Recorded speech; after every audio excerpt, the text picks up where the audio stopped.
Bismillahirrahmanirrahim. Assalamualaikum warahmatullahi wabarakatuh. Alhamdulillah, salatu wassalamu ala rasulillah wa ala alihi wa sahbihi wa mawalah. La hawla wa la quwata illa billah. Allahumma la ilma lana illa ma'alamtana innaka antal alimul hakim wa tub alaina innaka antat tawwabur rahim. Rabbi shrah li sadri wa yassir li amri wahlul 'uqdatam min lisani yafqahu qawli. Alhamdulillah, segala puji bagi Allah. Nikmat Allah masih banyak diberikan kepada kita semua.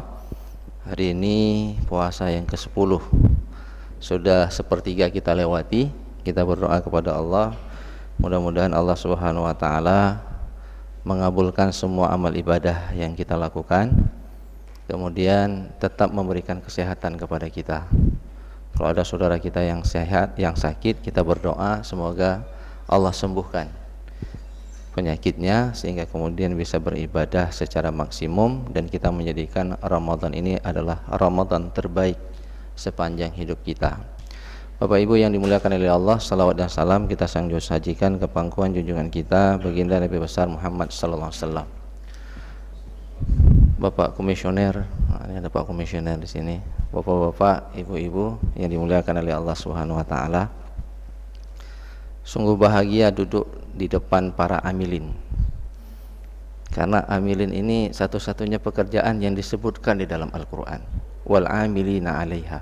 Tidak disebut dosen di situ, tidak disebut nazir di situ, wakaf. Tidak ada nazir itu dalam hadis dan tidak ada kata nazir, tapi amil itu disebut. Jadi duduk di hadapan para pekerja Allah Subhanahu wa taala, yang masya Allah pahalanya itu banyak, tapi kalau nggak amanah dosanya juga banyak. Maka menjadi amil yang profesional itu merupakan sebuah tuntutan zaman, supaya zakat itu bisa sampai pada orang yang berhak dan kemudian zakat itu bisa memberikan manfaat untuk masyarakat kita. Bapak Ibu yang dimuliakan oleh Allah Subhanahu wa taala, saya tidak akan bicara tentang zakat karena sudah ada ahlinya di depan saya. Saya akan bicara yang itu mungkin jarang dibicarakan oleh orang, tapi mungkin sebahagian kalau Pak Hekal memang mata pelajaran beliau, bagaimana kita mengelola keuangan. Karena ini ada dampak. Kalau mustahik zakat itu tidak pandai mengelola keuangan, uang zakat itu habis dalam 1 hari. Jadi baru ditransfer tuh 10.000 orang, 10 M itu baru ditransfer kan. Saya mengikuti. Jadi ketika saya lihat baliho itu bangga saya sebagai orang Aceh yang zakatnya sebahagian adalah ke Baitul Mal, nggak banyak. Ada gitu ya, bangga saya. Kalau nggak ada penyaluran zakat dalam bulan suci Ramadan ini untuk para orang-orang miskin yang berhak menerima zakat, saya boleh katakan para pekerja amil ini zalim. Zakat disimpan. Sepatutnya orang-orang miskin, fakir miskin itu harus bahagia ketika menyambut bulan suci Ramadan, karena itu ibadah. Kalau hari raya itu mekanismenya zakat fitrah, zakat mal kita berikan, sedekah kita berikan untuk membuat mereka semakin berbahagia dengan datang bulan suci Ramadan. Jangan sampai mereka sedih dengan datang bulan suci Ramadan. Kenapa? Ada beberapa fakta. Yang pertama, harga di bulan suci Ramadan naik. Yang turun itu cuma harga diri, harga semua barang naik. Kurma aja udah mahal. Dulu 3 kilo kurma sukari itu, karena saya pemakan kurma, sekali beli 3 kilo itu cuma 130, sekarang 200 sekian naik. Barang-barang semakin hari semakin naik. Kalau kita belanja sekarang mendekati hari raya semakin naik. Jadi Bapak Ibu yang berbahagia, itu sebuah kenyataan. Yang kedua, kita sedang Covid, ekonomi kita ambruk Pak. Saya ketemu sama pedagang, saya tanya, Bang, waktu megang kemarin biasanya sebelum Covid berapa penjualan ayam? Beliau katakan sampai 800 ekor waktu megang kemarin tidak lebih dari 75 ekor jemplang. Biasanya dia bisa bawa pulang di waktu megang itu bisa 24 juta, tapi hari itu cuma 7 juta rupiah, sangat jauh.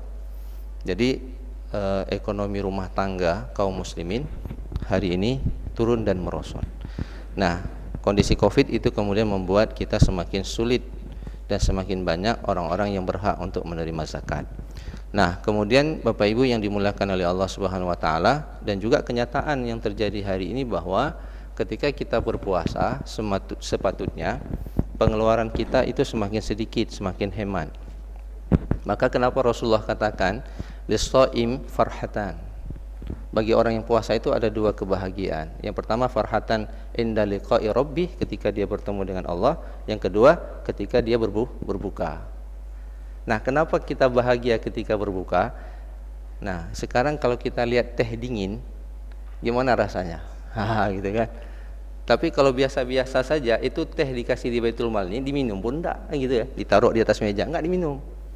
Kalau harian ditaruh kan biasa saja. Tapi hari ini kalau ditaruh teh dingin, gitu kan. Jangan tanya jus kurma gitu kan. Atau jus-jus lainnya, itu kita ngiler, Pak. Ya. Beda dengan jus Maeri. Ini enggak, seleranya yang hilang kita.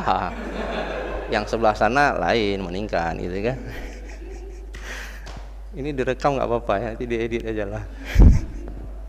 Jadi Bapak Ibu yang dimuliakan oleh Allah Subhanahu wa taala, nah, ketika berbuka sesuatu yang biasa itu menjadi menarik. Nah, itu yang kemudian sebenarnya ingin diajarkan kepada kita, bagaimana kita merasakan nikmatnya lapar gitulah. Sehingga kita punya rasa empati yang kuat. Nah, Bapak Ibu yang dimuliakan oleh Allah Subhanahu wa taala, nah, kenapa kemudian kita harus melakukan perencanaan keuangan? Landasannya banyak di dalam Al-Qur'an. Misalnya kisah Nabi Yusuf alaihissalam. Qala tazra'u sab'a sinina da'aba fama hasadtum fazaruhu fi sumbulihi illa qalilan mimma ta'kulun. Ini ayat yang mengajarkan kita untuk melakukan investasi atau mitigasi bencana, tapi kita tetap bisa hidup dengan mempunyai pendapatan. Jadi Nabi Yusuf mengatakan menghadapi bencana paceklik, kamu mencocok tanam selama 7 tahun, lalu ketika kamu tuai, nah, jangan pisahkan antara tangkainya dengan bulirnya, supaya daya tahannya 1 tahun yang dipanen hari ini bisa untuk tahun pertama di 7 tahun yang akan datang. 7 tahun yang dipanen hari ini, 7 tahun yang akan datang, dia bisa bertahan selama 7 tahun. Itu mengajarkan kita bagaimana aset yang kita miliki ketika kita tidak bisa bekerja, kita tetap punya income. Lalu bagaimana kemudian kita bisa mempunyai pendapatan? Ya, kita harus melakukan saving.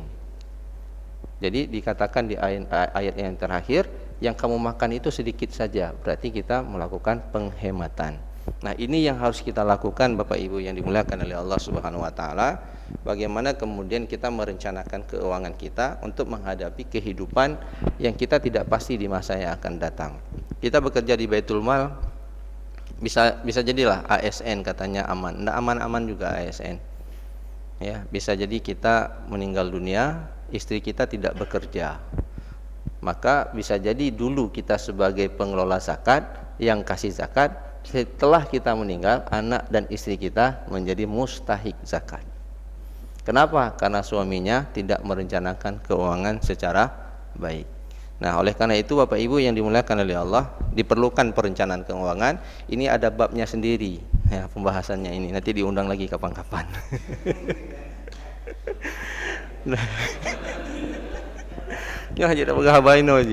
Nah, sekarang bagaimana kita mengelola secara praktis, trik praktis mengelola keuangan di bulan suci Ramadan ini? Ada 2 Bapak Ibu yang berbahagia. Yang pertama, kita bicara dulu uang masuk. Untuk apa kita bilang uang keluar, uang masuk mana ada?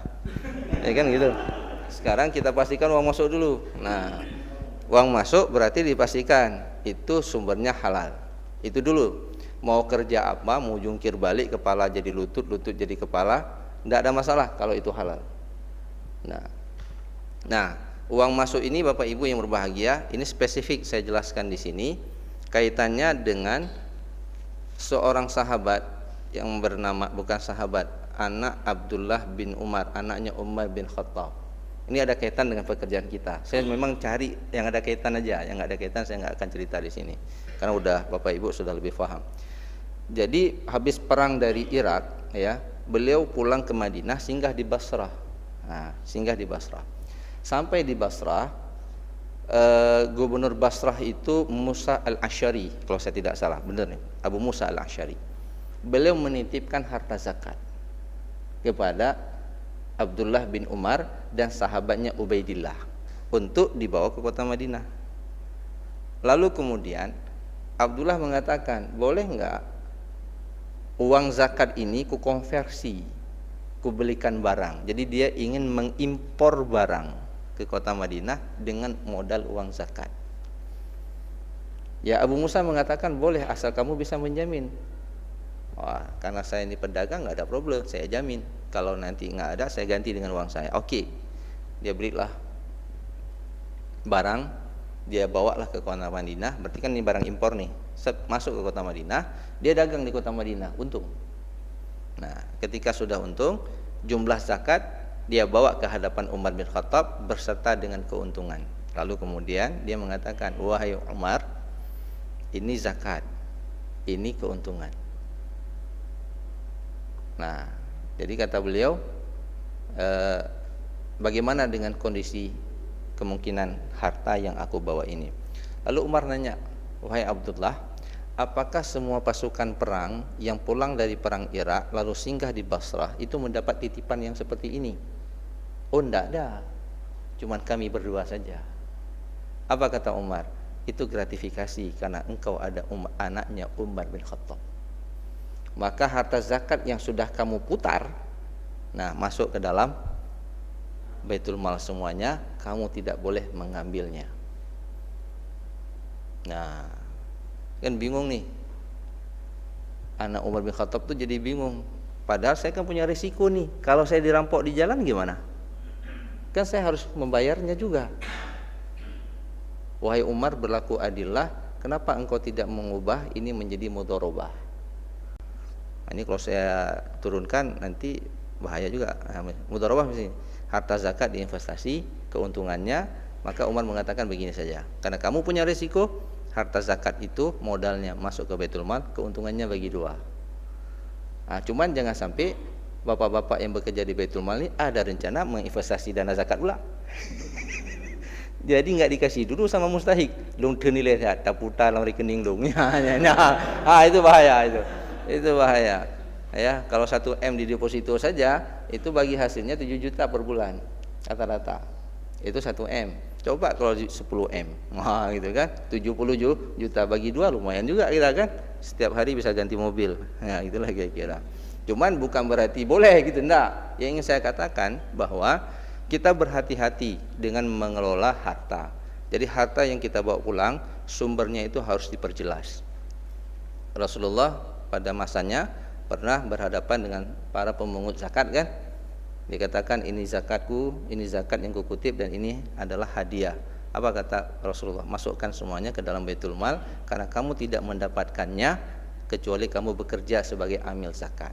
Jadi hati-hati Bapak Ibu yang berbahagia, jangan ada, saya tidak tahu nih, kertas-kertas di kantor ini dibeli dengan uang zakat atau bukan ini, atau dari APBD. Kalau APBD, APBA masih aman lah. Tapi nggak aman juga kalau itu dipakai untuk pribadi, Pak. Kalau kita warok, ya kertas di kantor itu enggak kita pakai, Pak, untuk kepentingan print PR anak di rumah. Itnya nyoba saja hana patut. Ya. Apalagi print tesis. Kenapa? Itu aset negara. Kalau itu sempat asetnya punya masyarakat, maka kan orang sering katakan enak kali kerja di Baitul Mal, naik mobilnya Pajero Sport, gitu kan. Ya, saya bukan singgung ayah saya, orang tua saya Pak Nazar, bukan. Itu kan dibeli dengan uang negara, uang daerah ya, uang pemerintah Aceh. Tapi apabila fasilitas Baitul Mal ini digunakan tidak tepat untuk kepentingan masyarakat banyak, ya siapkan saja jawaban di hadapan Allah Subhanahu wa taala nanti ketika ditanya. Maka saya ingin mengatakan dan mengingatkan kita semua, saya dan kita semua, hati-hati dalam mengelola aset-aset zakat, aset wakaf. Jangan sampai masuk kepada kepentingan sendiri. Nah, Bapak Ibu yang dimuliakan oleh Allah, karena mengapa? Kalau itu sumbernya haram, maka ini akan berpengaruh kepada ibadah kita. Dalam hadis Imam An-Nawawi yang dikumpulkan oleh Imam An-Nawawi, hadis nomor 10, innallaha thayyibun la yaqbalu illa thayyiba. Habis waktunya. Belum ya, sedikit lagi ya. Allah itu suci, hanya menerima sesuatu yang suci. Jadi kalau Bapak Ibu ingin bersedekah, ingin mengeluarkan infak, maka pastikan sumber hartanya adalah harta halal. Kalau hartanya harta haram, itu dua kita dapatkan. Yang pertama, Bapak Ibu yang berbahagia, ibadah kita tidak diterima oleh Allah Subhanahu wa taala. Dalam syarah Al-Wafi, syarah dari Arba'in Imam An-Nawawi, itu dalam kitab Al-Wafi kisah Sa'ad bin Abi Waqqas. Saya dulu Sa'id ya, dikoreksi sama anak muda nih, Ibnu Sa'dan. Salah kemungkinan, saya cek betul, Sa'ad bin Abi Waqqas. Nah, dulu saya bilang Mu'az, tapi Sa'ad bin Abi Waqqas. Saya coba buka kembali kita Al-Wafinya. Nah, beliau bertanya kepada Rasulullah, meminta, ya Rasulullah doakan saya supaya saya kemudian bisa ketika berdoa kepada Allah makbul doa saya. Kata Rasulullah, kalau kamu mau makbul, perbaiki cara makan. Kalau kamu makan sesuatu yang haram, ibadah kamu tidak diterima 40 hari, Pak. Puasa cuman 30 hari, tambah dengan puasa Syawal 6 hari, 36 hari, tidak diterima semua. Hati-hati dengan daging megang kemarin ya, sumbernya dari mana. Itu dia. Kalau sumbernya uang halal, alhamdulillah. Kalau kemarin itu syubhat, tobat sekarang. Tobatnya gimana? Kembalikan uang daging tersebut. Oh, nggak berani saya kembalikan ke institusi saya, nah kembalikan ke fakir miskin. Jangan ambil. Itu nanti ada bab lain pembahasan bagaimana penggunaan uang haram yang telah diputuskan oleh Dewan Syariah Nasional, penggunaan dana haram untuk kegiatan apa saja yang dibolehkan. Oke, itu yang pertama. Kita pastikan dulu nih uang masuk kita. Nah, sekarang yang jadi problem kalau sudah ada uang masuk, nah sekarang kita bicara uang keluar. Apa yang harus kita lakukan? Trik yang sederhana. Yang pertama, Bapak Ibu yang berbahagia, dalam kondisi pandemi seperti ini, Bapak harus memastikan beli kebutuhan, bukan keinginan. Contoh sederhana, kadang-kadang kita beli HP, Pak. HP-nya mahal. Kebutuhan kita untuk apa cuma? Untuk foto dengan WA. Wallahu a'lam bishawab. Untuk apa HP mahal? Kecuali ada alasan untuk foto mustahik, jadi harus bagus dia.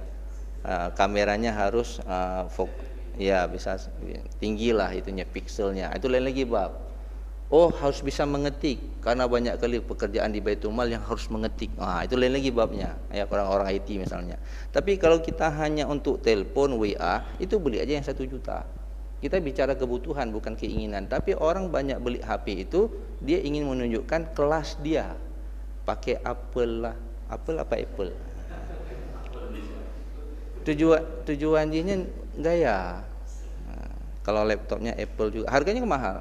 Tapi kalau dia punya uang nggak ada masalah lah kan. Tapi nanti akan mempengaruhi kepada bab yang lain. Jadi bagi seorang muslim, keluarga muslim, yang pertama itu pastikan kebutuhan.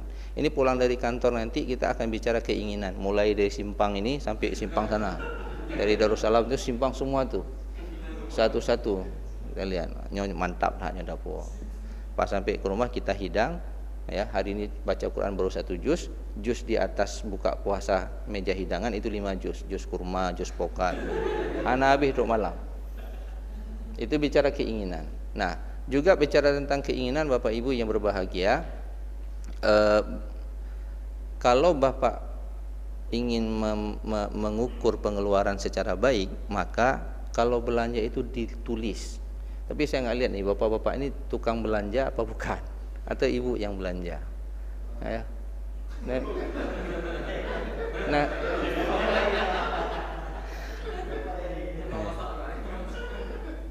kenapa belanja perlu ditulis ibu-ibu? Karena bisa jadi kalau kita tidak tulis, kita membeli yang sudah ada di rumah. Karena kenapa? Di rumah sudah kita tumpuk itu barang. Gula kena 5 kilo, ya kan? Ada ijuk legok, sehingga tak belum. Padahal gulanya kata puduk dilikut lemari ke dia hana aduh li. Kedua, betul, pengalaman. Akhirnya kita beli sesuatu yang kemudian sesuatu itu tidak habis dalam 1 bulan ini. Jadi kebutuhan itu ditulis, ya. Lalu kemudian habis kita tulis kebutuhan, waktu kita belanja komitmen dengan tulisan. Janganlah. Nah, udah ngeli tulis hana komit, sama aja, hanya pakai. Ya kan? Nah, kemudian ketika belanja ibu, bagi yang punya anak yang sudah akil balik, yang sudah menikah, yang belum menikah berarti nggak punya anak kan? Maka sebaiknya ketika belanja jangan bawa anak. Kenapa jangan bawa anak? Karena akan ada pengeluaran ekstra di luar prediksi kita. Dan kita bisa berdosa 2 kali lipat pada waktu itu. Jadi ketika anak minta beli mainan, kita nggak ada rencana beli, ya, dia breakdown di situ. Kalau kita nak beli, ini pengalaman karena kita anaknya masih kecil-kecil semua nih. Kalau dia breakdown di situ, orang tuanya kan malu. Nah, bisa jadi kemudian dia mengatakan, nak nggak beli dulu, nanti bapak beli. Dijanjikan, tapi dalam hati hana kublo. Pusumengen. Nah, cuman dia nggak bilang dia sedang menipu anaknya. Satu dosa. Ya, ayo Jusma, nah begini.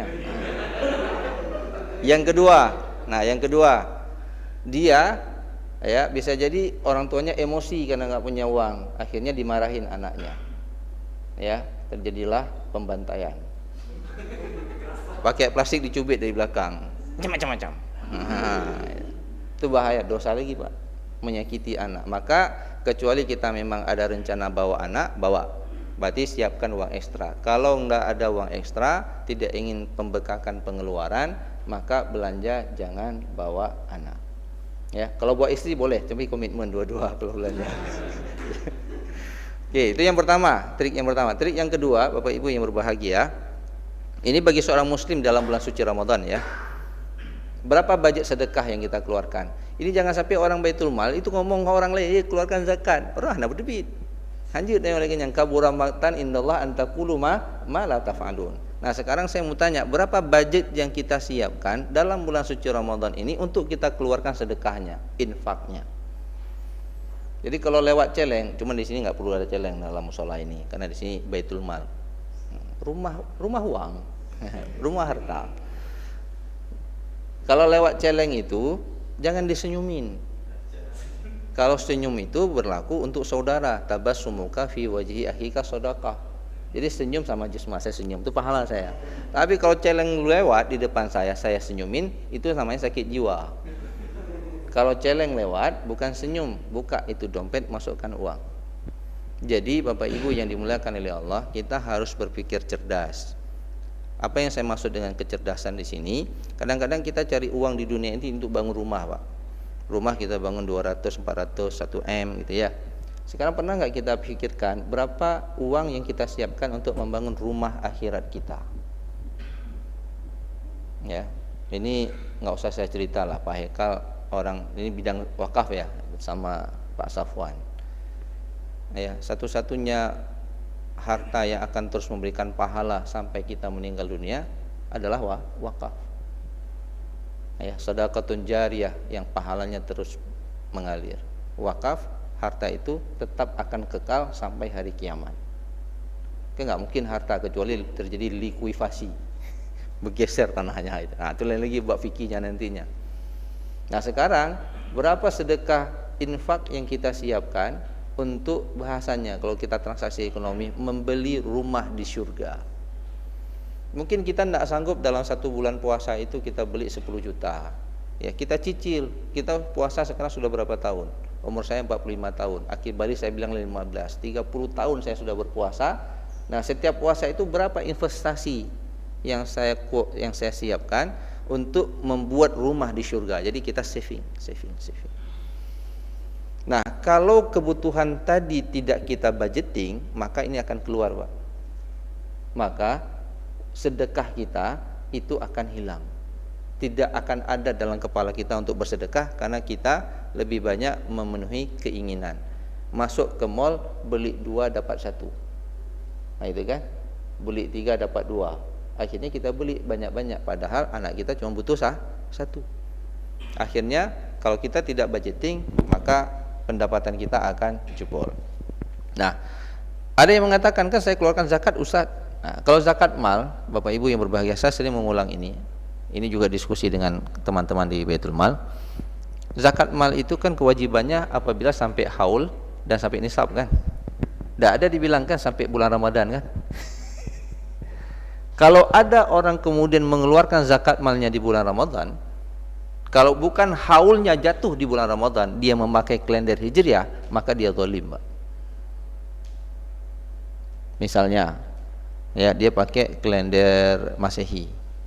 Zakat emasnya itu terkumpul di bulan 3 tanggal 1 sampai nisabnya. Kita bilanglah 100 gram. Kena dia zakat 2,5%. Dia tunda pembayaran sampai masuk bulan suci Ramadan. Ya. Memang dia mengeluarkan zakat, tapi penundaan dia ini menimbulkan kezaliman. Ada hak fakir miskin yang ditunda pengeluarannya. Sepatutnya itu bisa sampai. Cuma ada yang tanya sama saya, gimana Ustaz, Baitul Mal udah banyak kali kumpul zakat nggak dibagi-bagi, gimana tuh? Ditunda-tunda katanya. Nah, itu orang Baitul Mal yang jawab, karena ada mekanisme yang berbeda.